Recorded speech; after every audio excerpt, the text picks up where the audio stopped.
గ్రంథం 5వ అధ్యాయము 8వ వచనము. ఒక రాజ్యమందు బీదలను బాధించుటయు ధర్మమును న్యాయమును బలత్కారము చేత మీరుటయు మీకు కనబడిన ఎడల దానికి ఆశ్చర్యపడకుడి. ఎందుకంటే ఇలాంటి వాళ్ళు ఉంటారు.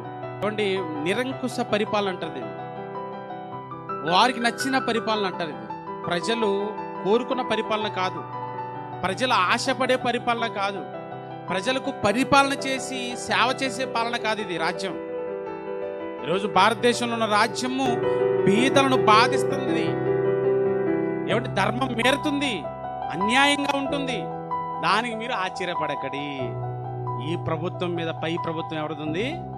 నువ్వు నేను నమ్ముకున్న దేవుడిది ఉంది. అంత ధైర్యం ఉందా నీకు? నీ మీద ఏగ కూడా వారదు. అంత ధైర్యం ఉందా నీకు? మోడీ గారి ప్రభుత్వం మీద ఎవరి ప్రభుత్వం ఉంది? నా దేవుడు ప్రభుత్వం ఉంది, నీ దేవుడు ప్రభుత్వం ఉంది.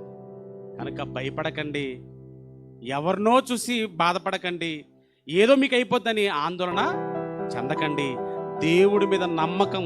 అందుకనే రాజులను నమ్ముకున్నట కంటే మనుషులను నమ్ముకున్నట కంటే ఎవరిని ఆశ్రయించుట?